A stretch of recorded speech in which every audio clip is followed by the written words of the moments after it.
Salut à tous, aujourd'hui dans la séquence média, les primaires de la droite, Karine Le Marchand, Jean-Marc Morandini et Valérie Damido. C'est parti d'un seul coup, les polémiques de la semaine. On en parle évidemment, l'arrivée de Jean-Marc Morandini sur iTélé et les nouvelles émissions politiques de Karine Le Marchand. J'ai réuni deux potes à moi, ils sont journalistes, ils nous attendent juste là à une terrasse de café. Le sujet dont on parle cette semaine, c'est l'arrivée de Jean-Marc Morandini sur iTélé. Est-ce que vous avez des échos de ce qui se dit dans la rédaction d'iTélé? Est-ce que vous avez pu parler à des journalistes qui vous disent qu'ils sont ou effarés ou contents? Peut-être il y en a peut-être qui sont contents quand même.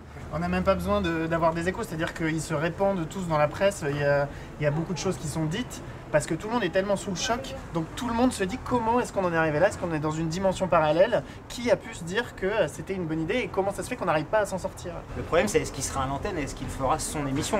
Ou est-ce que les gens d'ITélé voteront une grève technique? On sait que pour faire ce genre d'émission quotidienne, une heure d'émission quotidienne, il faut à peu près une dizaine de personnes, une douzaine de personnes, que ce soit en technique, en régie. Si les gens disent on fait grève et on ne retransmet pas et on ne fera pas le travail en régie, effectivement, Jean-Marc Morandini pourrait être sur le plateau, mais ne pas apparaître à l'écran. Il y a aussi un sujet qui a fait polémique cette semaine, c'est l'émission de Karine Le Marchand. Alors tout le monde en parle. Qu'est-ce qu'on pense de cette polémique-là? Pas forcément de l'émission, même si on va en parler après, mais de la polémique. Le souci principal, ce sont ce que j'appelle moi des donneurs de leçons, des journalistes, comme l'ont fait par exemple Patrick Cohen ou d'autres, qui pensent que la politique et l'interview politique se fait d'une certaine manière. Ceux qui se sont élevés contre cette émission disaient mais de toute façon on s'en fout, on n'a pas besoin de ce genre de confidence des politiques, et en fait il y avait quand même 3 millions de gens qui regardaient, la courbe en plus elle monte jusqu'à la fin, donc clairement il y a une partie... Parce qu'il y a Marine Le Pen à la fin. Parce qu'il y a Marine Le Pen à la fin, mais la courbe elle descend pas en fait. Ce sera très difficile pour un homme politique de sortir de cette émission moins sympathique qu'il n'était avant, parce que franchement ça rend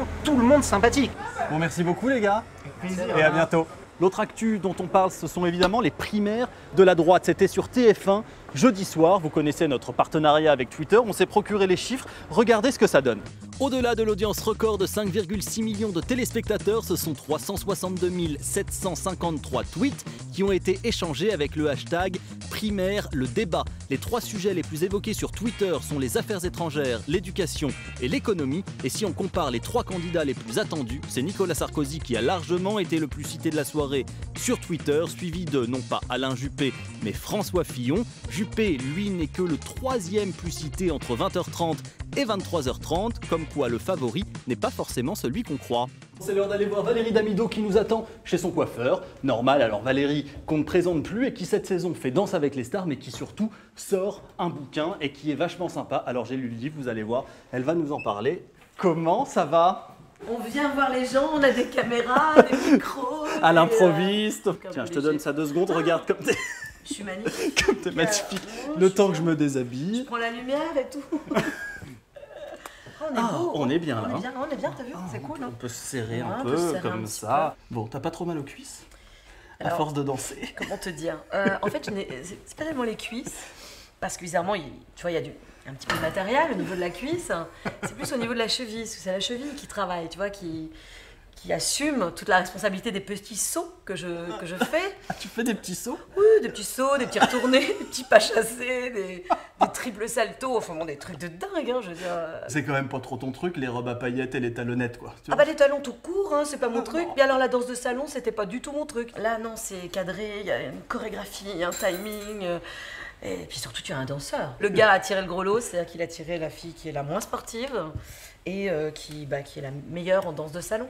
Bon, là on rigole, mais... Non, elle rigole plus. Mais moi j'ai quand même reçu ton livre. Alors déjà, première chose, je ne savais pas que tu savais écrire. Ça commence bien. Alors ça s'appelle Le cœur sur la main. Et le doigt sur la gâchette. Attends, faut que je le montre avec le petit oui, bazar. Faut que tu vois, regarde, c'est mon tatouage. En fait, le cœur sur la main parce que je suis plutôt quelqu'un d'assez ouvert aux autres, plutôt d'une réputation d'assez généreuse. Le doigt sur la gâchette parce que faut pas trop pousser maman dans les orties, quoi. Faut pas trop me chercher non plus. Je peux aussi me défendre. Et en fait, je trouvais que c'était intéressant, avec ces petits 50 ans qui me sont tombés derrière la nuque, de faire un petit bilan. Et je me suis dit, est-ce que si la gamine que j'étais, avec les rêves que j'avais, les envies que j'avais, se croisait aujourd'hui, est-ce qu'elle serait honteuse, fière, contente. C'est un peu une psychothérapie ce bouquin ou pas du tout? Ou t'avais géré ça avant? T'as un peu chialé en l'écrivant, tout ça? Bah des fois ouais. Tu vois, surtout Bah quand je parle de ma maman, tu vois, Bien parce que sûr. c'était des moments durs de ma vie. Puis même les secrets de famille, les douleurs, les fêlures, tout ça, ça a fait ce que je suis. Mais Là, peut-être que maintenant, on va voir que je suis quelqu'un de différent, donc je suis peut-être, finalement, je vais m'exiler. Je vais finir par ouvrir ce truc de poney Ibiza. Et, Cette crêperie sur l'île de Ré. sur l'île un de truc Ré, comme ça, quoi. tu vois, un truc qui n'aura rien Rien à à voir. Et je disparaîtrai dans le coucher, le soleil couchant comme Lucky Luke. En toute simplicité. En toute simplicité, Sûr. écoute. Alors, on a une petite tradition. Je vais Oui. te laisser ce bazar. Mon Dieu, qu'est-ce que je vais devoir faire? Tu vas devoir dire au revoir aux gens qui nous regardent. Donc, tu dis absolument ce que tu veux. Alors, Ça, non, c'est je veux terrible. bien vous dire au revoir, mais j'aime pas les départs, j'aime pas les fins, j'aime pas les trucs. Donc on va se dire à tout à l'heure, à bientôt, à très vite, et je vous fais plein de bisous. Ouais, Et je on vous fait un aime. petit pas de danse. Allez, Ah, on viens. fait un pas de danse. Ah ouais. Regarde, on va faire un cadre. Comme ça. Alors, je te tiens comme ça, parce que Mhm. c'est très important le Ouais. cadre. Attention, on va partir en pas chassé là-bas. Donc, 1, 2, 3, 1, 2, 3, et on va tourner. Attention, Et on tourne. tourne comme ça. Et on fait une repart. sortie de chant Et on par fait une là-bas. sortie de Tiens, chant. 1, 2 et 3. Merci Valérie. Je vous en prie, cher ami. Vous êtes formidable. Au revoir.